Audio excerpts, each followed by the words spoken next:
Olá, muito boa noite, queridos irmãos e irmãs. A paz do Senhor Jesus esteja com todos vocês. Meu nome é Wagner Luiz, tenho 54 anos. Já me converti ao protestantismo cristão há 17 anos. E de lá para cá, minha vida teve muitas turbulências, mas a base forte, a firmeza, o alicerce, que é Jesus Cristo, nunca se afastou de mim. Sempre me amparou nas horas de necessidade, e foram muitas.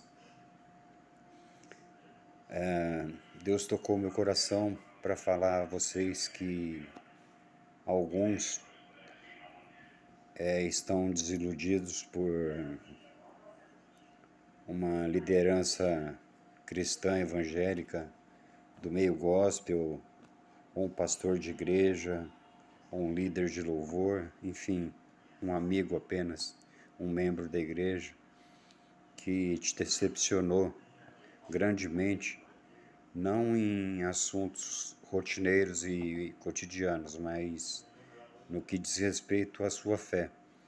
Abalou a sua fé em função dessa pessoa ser a sua grande inspiradora. Esse é um assunto muito complexo, já aconteceu comigo anteriormente. Isso é um erro que a gente comete porque a gente passa a gostar demasiadamente das pessoas, até mais do que ao próprio Cristo. Então essas lições são permitidas para o nosso crescimento espiritual. Tá? Você que por essas desilusões e outras maiores da vida, que está pensando em tirar a vida, ou abandonar a profissão, a família, sair a esmo pela cidade, correndo o risco dos perigos da noite, eu peço a Jesus que acalme, acalente, dê tranquilidade ao seu coraçãozinho, que a paz do Espírito Santo, que a paz de Deus, que transcende todo o entendimento, possa te abraçar agora e te trazer nesse momento a tranquilidade que você precisa. Que em nome de Jesus, que você tenha uma noite abençoada, tranquila e feliz na presença de nosso Deus. E aqueles que muito já fizeram pelo reino, que a gente faz por ser a nossa obrigação, por ser o nosso galardão, na verdade. Quanto mais a gente faz para Deus, mais a gente enche o nosso galardão no céu. E existe muitas interpretações. A minha é de que existem várias moradas no céu. Então, suponhamos, se duas pessoas que são salvas, elas irão para o céu, o que vai diferenciar uma da outra, as várias moradas que Jesus nos disse, é justamente o galardão. Aquele que comete mais boas obras e menos obras ruins, terá uma morada melhor, com certeza. Terá benefícios maiores, né? E erros todos nós cometemos até o último dia de vida. Então a gente não deve se cobrar tanto em cima dos nossos erros. É claro que o erro que eu cometi ontem, se eu vou cometer ele hoje e amanhã de novo, aí já deixa de ser erro, deixa de ser pecado e passa a ser iniquidade, não é verdade? E um grande perigo e uma grande realidade é que quando a taça da iniquidade de Deus transborda, nós pagamos o preço. O que é essa taça? O que faz transbordar essa taça de Deus? são os nossos próprios pecados, né? Então, o ideal, o que é? É o arrependimento, e Deus já lançou no mar do esquecimento e não se recorda mais disso. Nós vamos nos lembrar, porque quem não lembra tem amnésia. Então, se a gente vai se lembrar do erro que cometeu, é porque aquela marca ficou. É verdade, é como se fosse um corte. Ele cicatriza, a cicatriz fica, mas só que não tem o corte mais. O corte continua quando a gente não libera o perdão, quando a gente não consegue se perdoar. Aí existe o corte que sangra constantemente e que nos aflige, não é verdade?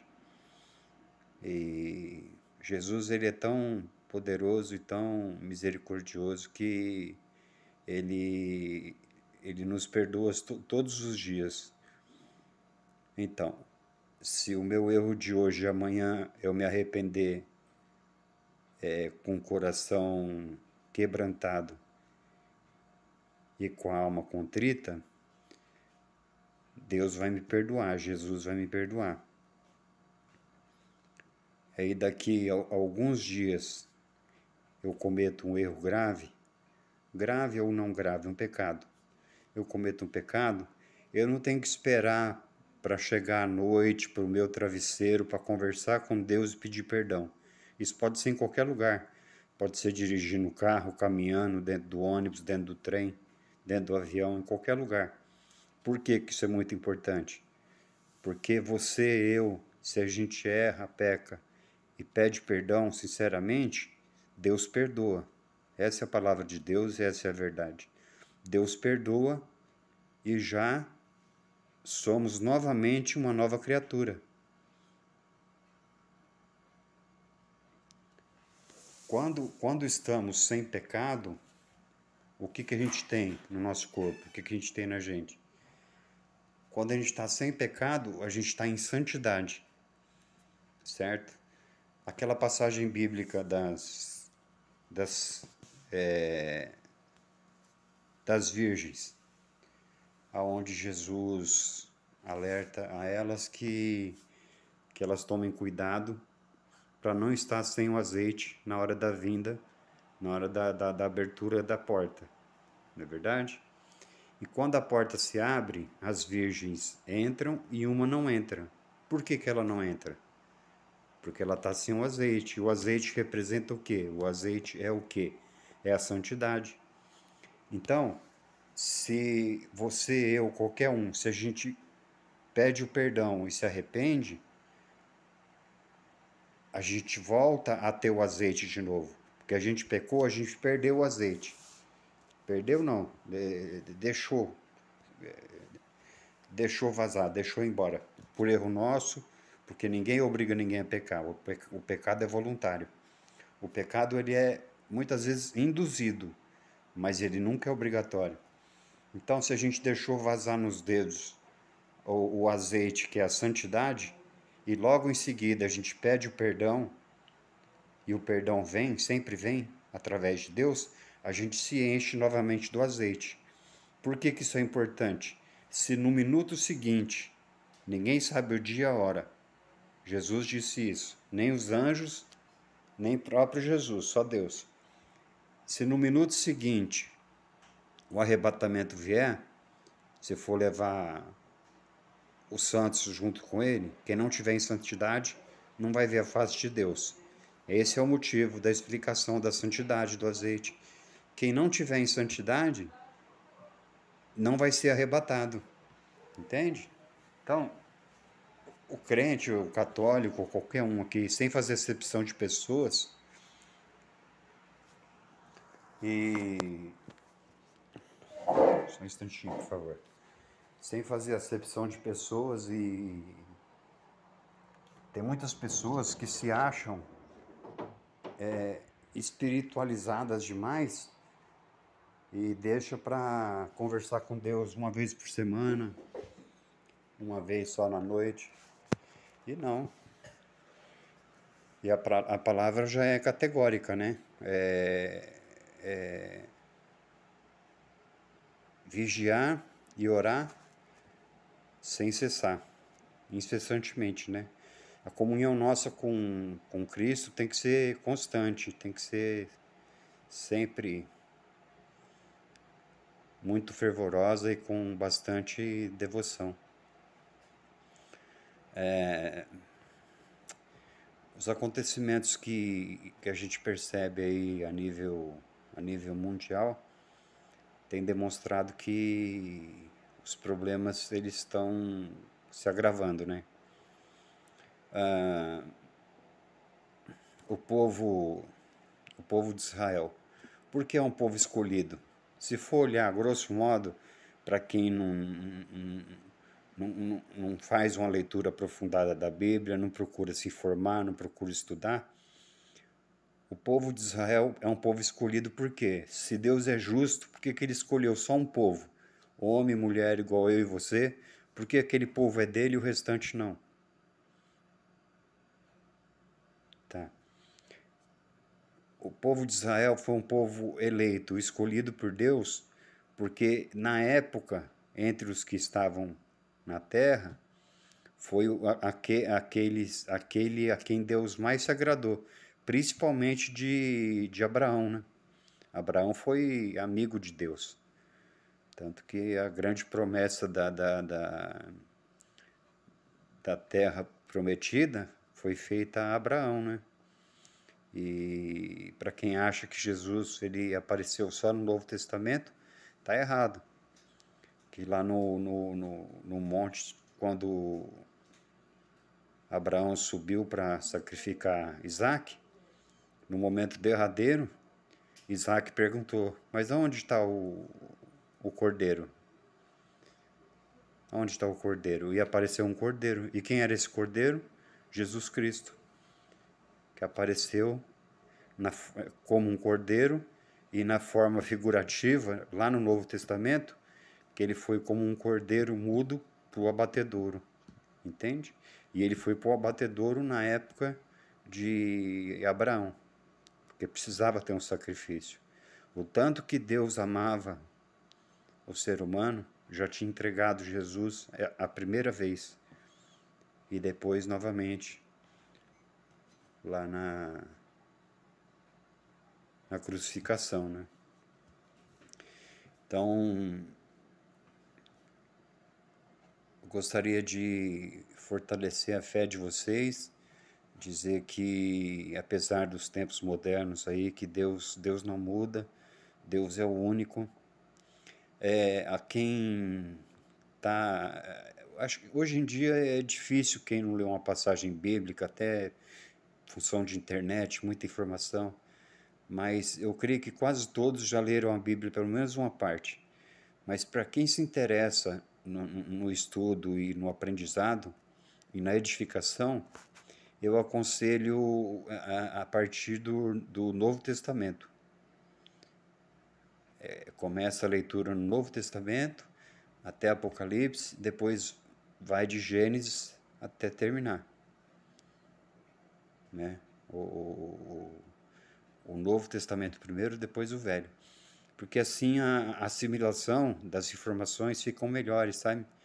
Porque para quem não conhece, olhar o Deus do Antigo Testamento, parece um Deus muito bravo, muito que castiga muito o povo, com muita praga e tudo mais. Mas, na verdade, precisava ser assim, porque era um povo rebelde, era um povo de outra época, um povo que não entendia outra linguagem, entende? Se simplesmente fosse através do aconselhamento, como na época dos fariseus, já na época de Jesus, em Jerusalém, eles iam dar risada, iam cometer mais pecados ainda. Então, tinha situação que Deus, sabe aquilo de tirar o mal pela raiz? Era isso. Por isso que Deus mandava, alguns questionam, por que Deus mandava matar homem, mulher e criança? dos povos inimigos? Pelo seguinte, se o homem ficasse vivo, ele ia se rebelar, ia se agrupar e ia atacar novamente o povo hebreu, o povo judeu, né? O povo de Deus. As mulheres poderiam se misturar com os homens israelitas e aí influenciar eles, como fizeram com Salomão, a adoração a outros deuses. E as crianças que poderiam crescer e querer vingar os seus pais, e outra revolta também, mais derramamento de sangue.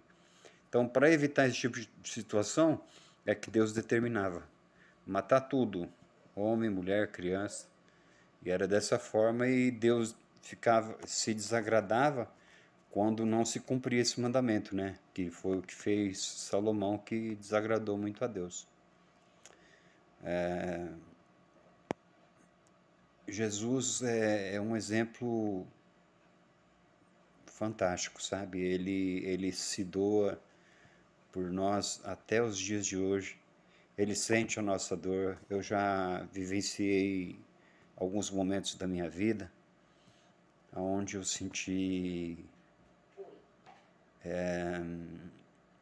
me senti muito sozinho, sem rumo. Depois me reencontrei novamente com Jesus.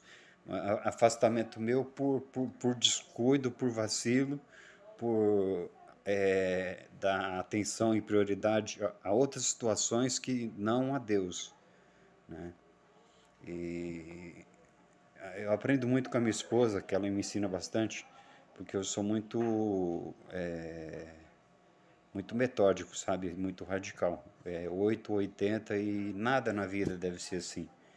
Deve ser 50% para tudo. Até Jesus também, ele quer que a gente cuide da esposa, da filha, da família, né? E não ficar bitolado somente em estar lendo Bíblia e dentro de igreja. Deus não quer isso. Porque, como eu escutei de um pastor já uma vez, que eu não entendia, ele falou: Wagner, servir a Deus não é escravidão, é ser amigo de Deus, não é ser escravo de Deus. Entende?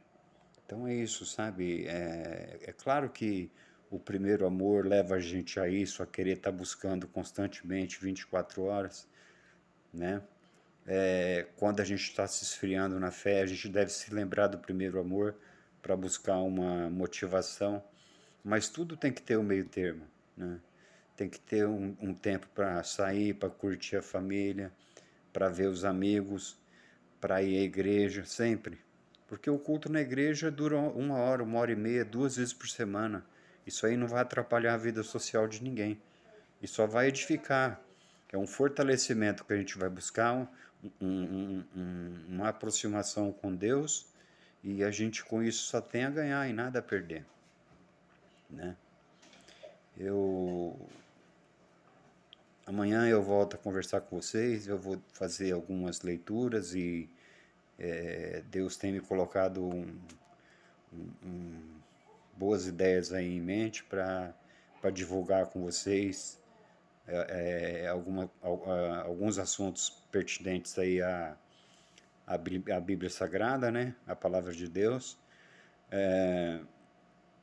Espero que tenham gostado, espero que eu não tenha sido cansativo e vejo vocês numa próxima oportunidade. Uma boa noite, obrigado.